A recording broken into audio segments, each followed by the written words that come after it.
mortgage talk and more. I'm really excited about my guest today. So you guys make sure you stay tuned because this is going to be a lively conversation with an old friend of mine named Jim Smith. And Jim and I have known each other probably 20 years. We've never really done any business together per se because we're in sort of different worlds. But that's the reason I do this show, because I was telling Jim earlier, I said, every time I have a guest on, my goal is to share valuable information with our audience, but also for myself to learn. And even before the show, I've learned several things we're going to talk about today.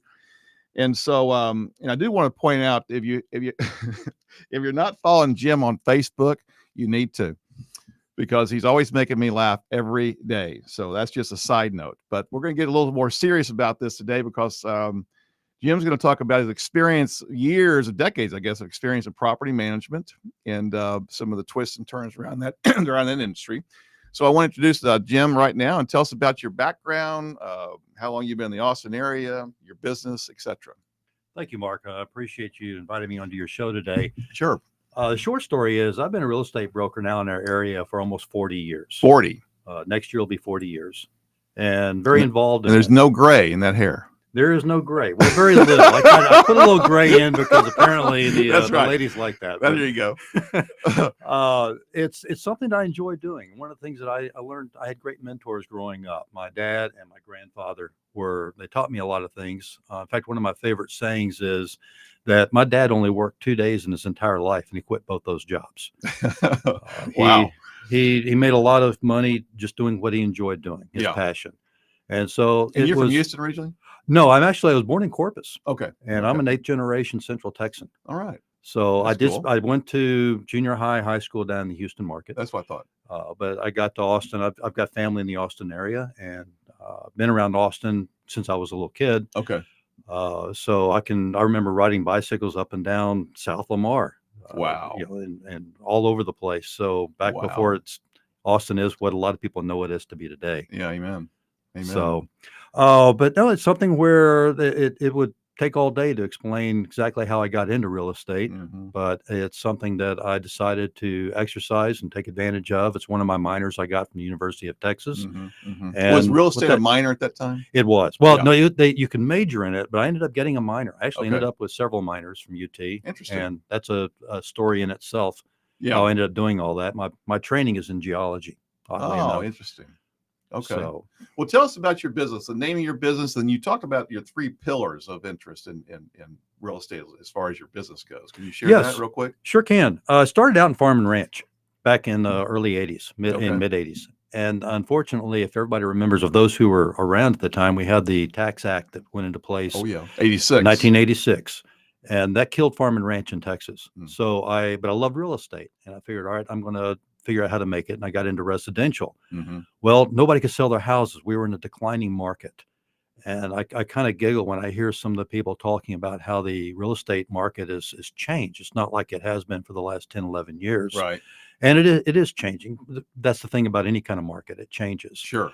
But at that time, I was going in and sitting down and talking to people about planning. When you sell your house, houses were devaluating as much as 1 to 1.5% per month. I remember. I was in the mortgage business in '85. So a $100,000 house today would sell for $99,000 next month. Right. So trying to get them to understand we need to price it at 98 today, so that you're not caught on the wrong end of that declining market. Right. That led to a lot of foreclosures. And because I was more of a listing agent than a buyer's agent, one of the things I looked at said, there's a lot of vacant properties. Somebody needs to take care of these things. And they were HUD foreclosures primarily. Well, there were HUD, there were VA, there were a lot of bank, that was back when we had the savings and loan days. Yeah, I remember. So I had a friend of mine who was in savings and loan. He lost his job. And so I thought about that. And he goes, my job was to loan money. And the problem is we're not loaning money. We're just collecting. We're having to foreclose on properties that we had loan money on that can't pay. So the short story to it is that I talked my way into, I developed a plan and talked my way into several of the savings and loans where I ended up being the asset manager for their properties. At that time, they called them other properties owned. Okay. And so from that, it evolved. As a leasing agent or listing? No, just strictly as from the asset management, got it. Managing the property, managing the asset. taking care of things such as lawn care, Okay. utilities. Some wanted utilities on, some did not. Making it presentable to a buyer. Just guess. making it to where it survived, keeping vagrants out, Got it. keeping the property some type of semblance of uh, keeping it up as best they could. Sure. Under the circumstances. And some properties I had in my inventory for as much as 2 or 3 years because there were Wow. issues with Wow. who actually owned the property. Yeah, title issues. So title Yeah. issues very Yeah. much. Interesting. But right now, tell us more. Let's fast forward to today, in the last several years or decades, what you've been doing currently as far as managing properties and that sort of thing. Tell us about that model.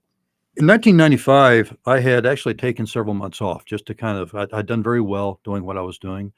I had the privilege and the ability to take some months off, and so I did. Took some time just to evaluate, see what I really wanted to go. And I realized that while I was burned out on the sales side of things, I really enjoyed real estate. And I've had a knack or a talent for dealing with the managing of the assets of the properties themselves. Yeah, yeah. So in 1985, I started the company I have now. It's called the Property Management Company.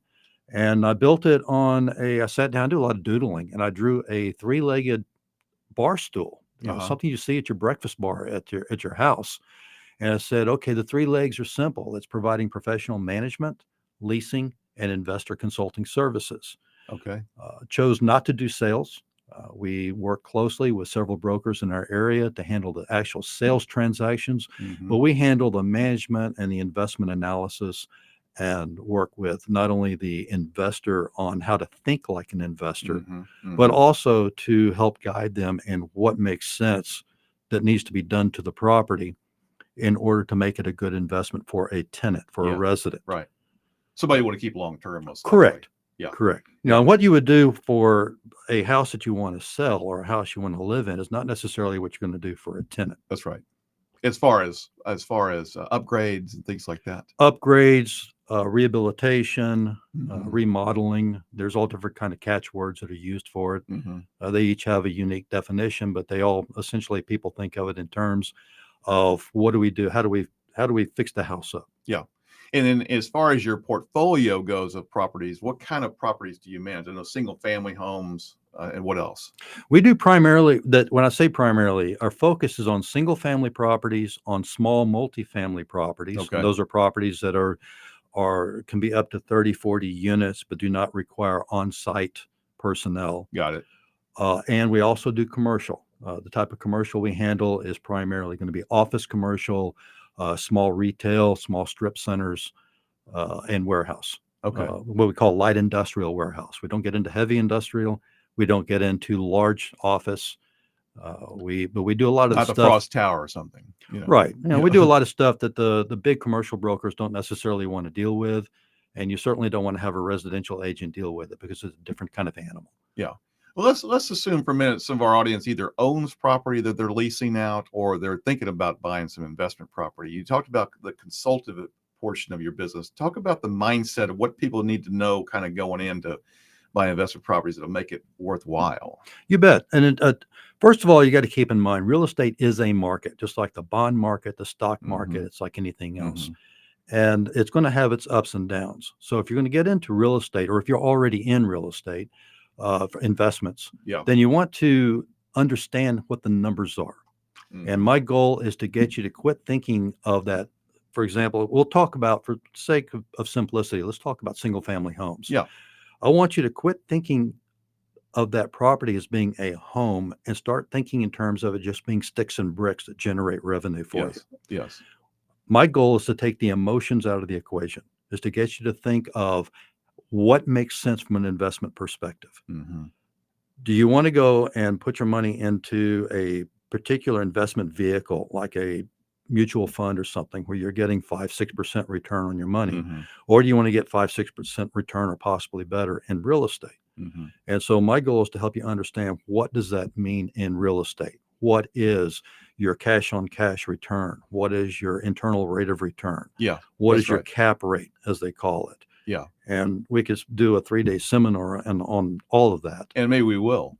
And look, that's something that we'll be more than happy to chat with in more detail. But the idea is to get you to think about the numbers so that you can say, is this property a good investment or is it not? Mm-hmm. You also have to take into consideration the risk tolerance. And what I talk about, one of my favorite terms is what I call the sleep factor. Okay. Are you able to sleep tonight knowing that you own this property? Or if you decide you want to buy this investment property, is that something that's going to keep you awake at night, or is it something that you can sleep comfortably at night? Yeah. And so but you don't know that if you don't know what those numbers are. Yeah. That's a great point, because I'm getting, even the last, I would say 6 months, more and more calls from investors about mortgaging properties. Okay. Because they're a little bit, at least some of these guys are concerned about their 401k in the stock market. Right. They feel that, hey, maybe it's topped out. The stock market's been doing pretty well, but maybe we need to diversify a little bit, and I don't really know how to consult them per se, because I'm not a realtor. I can tell them the numbers around the mortgage, Sure. but that would be somebody I would want to refer to you to say, is this, you think this, in your experience in being in Austin, Texas is a market that I'm very familiar with, but it ebbs and flows too. I was here in the 80s and the 2000s and then busted 08 and in this past sort of recession, not recession, but correction, and I've always been bullish on real estate. So I just want to kind of, I will definitely keep that in mind when some of these people are talking about properties for you. Let's talk about once you have a tenant, or let's say I own a property. I'm doing a loan now for a young man who's buying a brand new home, but he's going to lease it out. Okay. Down in, I want to say Kyle right now, somewhere in there. Anyway, and he was owned an investment property before, but if he wants to get a tenant, tell us about what you go about vetting people, if you will. You bet. One of the things that I counsel investors on, and potential investors, in my opinion, the most critical aspect of the whole equation of owning rental property is properly vetting the resident. For sure. Anybody who gets to know me knows I've got 1,000 sayings that I have all the time. I've got these little one-liners that I use. It's far easier to evict a tenant before they move in than after. I love that one. So what we did is that over time, we've put together a very stringent application process. So let's say that you want to apply for one of our properties. You go through the property, you go through the application process. Okay. And our requirement is anybody who's of age 18 and older must fill out and go through the background check process. Okay. Even if they're still in high school, if they're 18, they have to fill out the application and go through the vetting process. And it's a credit profile, and we look at the credit. Now, obviously, somebody who's 18 is going to have a totally different type Right. of credit issue Sure. than somebody who's 40. Right. Credit is only one small part of the whole picture, though. And that's something a lot of people get stuck on, a credit score. Mm-hmm. Well, a score is just a number. Mm-hmm. And that number means absolutely nothing if you don't understand how that number came about. That's right. So we've had residents that had 800 credit scores that had multiple evictions in the past. Oh. We've had credit scores of 550 that Interesting. the reason they have a low credit score was primarily because of charge-offs on medical expenses or educational expenses that happened 15 years ago. That's or right. 10 years ago. That's right. That they were never able to recover from. Yeah, I see it all the time too on the mortgage Right. side. And you've seen that. Yeah. Yet they've established and they've got fantastic revolving credit. They've got great housing history. Yeah. So that 550 tenant oftentimes ends up being a much better tenant than a lot of my 750 and 800 tenants. Interesting. When you get down to it. And part of the reason is because guess what? They know it's a challenge to find a property. Yeah. So once they get one, they want to stay there. Go. Yeah. And I don't want to get off in the weeds too much, but I was just thinking about a friend of mine. This was several years ago. He bought a property in Central Austin over off Shoal Creek area, and he was going to move. He bought it to move into. It was going to be his homestead, but it had a tenant in there. He couldn't get him out. It took 6 months. Wow. And so I'm thinking, I guess you better be careful. I guess when you buy properties, maybe there could be some challenges there. I don't know how that works, but it eventually happened. But well, that's another one we could do a whole show on about what to look for if you're buying a property with an existing tenant. But what kind of disclosures you need to have? The rent rolls. What does the lease look like? What's the repair history? And again, we could really go into deep detail on that. What's important, though, is just get as much information you possibly can for a property that has an existing resident already living in the property. Yeah. Get everything you possibly can Yeah, on it. that's a good point. He missed it. He didn't do that apparently. Well, But that can happen. yeah. When you're, but what it really boils down to, it's simple in description, but it's important that you follow through the steps. Again, go back to you as the example. If you're going to apply for a property, yes, we run a detailed credit report. We're federally qualified to get the detailed report, not just a number or a tenant rating. Mm-hmm. So we get to see everything, anything and everything. We tell people right up front, we're going to find out about it. Don't lie to us about it. Mm-hmm. We can work with the truth. Yeah. When you lie to us, we can't work with that. Right. Same thing So- on my end too. Yeah. Exactly. So be truthful about it. Mhm. We're going to independently verify employment. We're going to verify housing, the housing history. Okay. We're going to look for criminal background. And there's a misnomer. A lot of people think that you can automatically deny somebody housing because they have some kind of a federal offense They've against been in them. prison for something. They've been in prison. Yeah. All right. If you've had 3 DUIs, maybe you got a DUI at 18, you got one at 21, and your third one at 25 Mhm.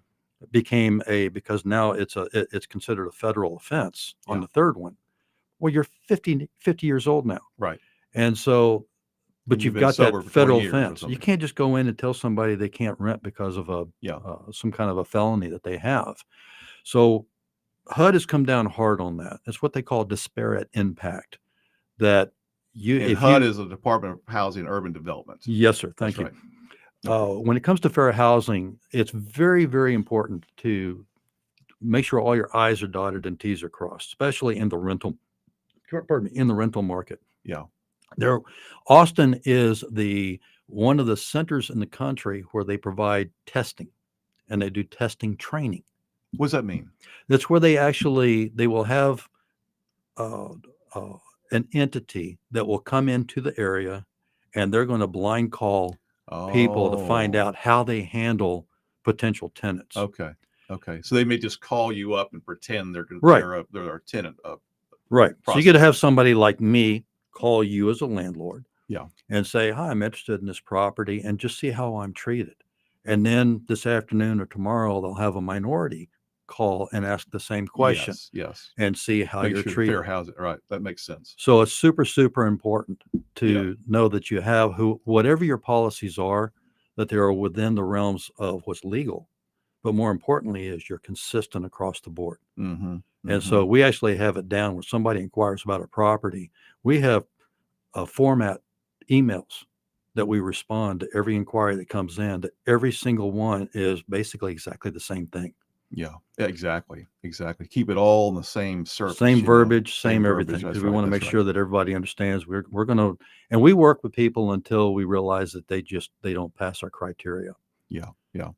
And before I forget, I want to talk a little bit more about your experience. I probably should have covered that up front. Mhm. But also before we do that, let's talk about how to get a hold of you if somebody is interested in hiring you for your management skills. Well, thank you. I appreciate that. Yeah. Again, our company name is called The Property Management Company. Our website is the abbreviation for property management. It's PROPMNGT.com. Got it. Again, PROP, Mike November Golf Tango.com. Okay. And our email is real simple. You can send it to the abbreviation for the property management company, which is just PMC@PROPMNGT.com. Okay. For those who wish to call, we do have live answer throughout the day. It's 512-255-7575. Awesome. And more than happy to answer questions. We do that on a regular basis.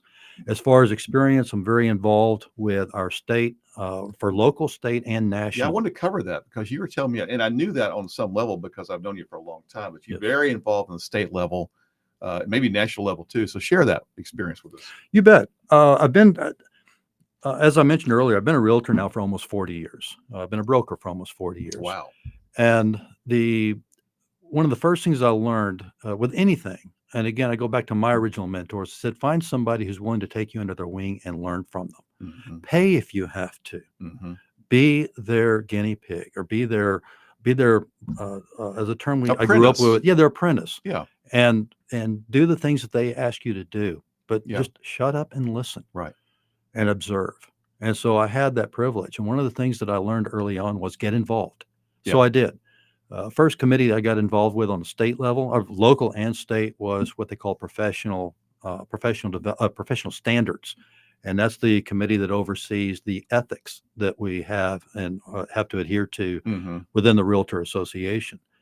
I have That's been a doing state that. level program. It too? is now, Yeah. yes. Yeah. We had it on a local level for a long time, and then the state just ended up being more efficient and being able to handle it. And through that process, I also serve as a mediator and what we call an ombudsman. So when people have an issue, they will call the state and say they'd like to file a complaint against somebody. Mm-hmm. Let's say you have a complaint against me. Well, one of the things the state will offer is, would you like to talk to an ombudsman? Okay. That's where I step in, Okay. and I listen to both sides. And I can't. What my goal is to help the two of y'all to come to a resolution. Yeah. I'm not the judge. I'm just there to see if we can get to Like a mediator? It's like a mediator. Yeah. Ombudsman is informal mediation. Okay. A mediator provides formal mediation. Got it.